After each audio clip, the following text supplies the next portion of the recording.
Aliás, a nossa ignorância sobre a Guerra Civil Espanhola é um dos exemplos que uma batalha pela história na memória tinha em Portugal sido troncada com eficácia por duas censuras concomitantes, a do regime e a da oposição comunista. Nos anos 60, a geração que entrava na política já era neta de duas gerações que viveram sempre debaixo da censura.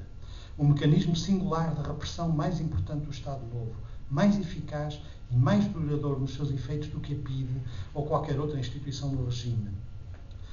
Em particular para os nossos amigos espanhóis, nós vivemos 48 anos de censura sem um único dia de liberdade de imprensa. Um único.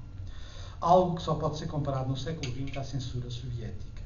E muito mais eficaz, porque não era uma censura apenas do político, mas era, em primeiro lugar, uma censura da perturbação, da disfunção, fosse ela psicológica, cultural, social e, só em último caso, política.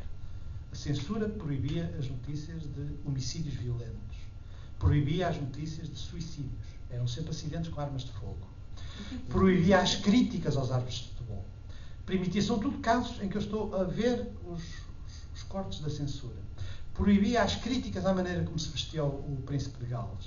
O que era fundamental na censura era a crítica a qualquer manifestação de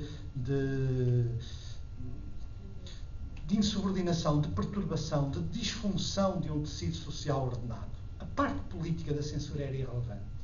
A oposição portuguesa nunca percebeu isto. A oposição portuguesa pensava que como a censura era feita por uns coronéis que tinham a fama de serem muito broncos, muito estúpidos, que eram normalmente, não tinham outra coisa para lhes dar senão a censura. E, portanto, eles riscavam. Mas esses coronéis tinham uma especial acuidade para perceber desacatos à autoridade, nem que fosse a de um árbitro.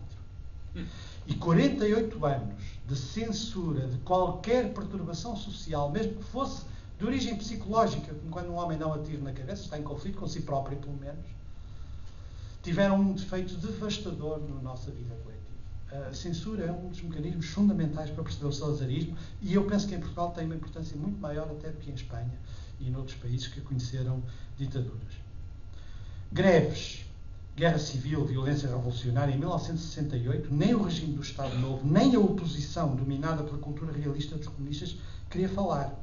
Para os comunistas pró-soviéticos era uma perigosa aproximação aos aventureiros pequeno-burgueses, aos chineses e aos críticos da paz soviética. Só queriam ouvir falar de coisas que não rompessem a unidade, entre aspas. Falavam da história do liberalismo, da democracia em Portugal, da Primeira República, de tudo aquilo que fazia a unidade mais larga da oposição. A história da Guerra de Espanha, como aliás a do movimento operário português, foi feita a ferros pelos esquerdistas, antes do 25 de Abril, acabando com uma espécie de traição à memória que tinha muitos invisíveis vítimas, a começar pelos anarquistas portugueses, por exemplo, que combateram em Espanha, na FAI, para começar com muitos republicanos e muitos comunistas que tinham combatido na Guerra Civil Espanhola. Pode parecer bizarro nos dias de hoje, mas a memória da Espanha para a geração radical dos anos 60 tem muitas semelhanças com a reconstrução mítica da Revolução Cultural Chinesa. Eu penso que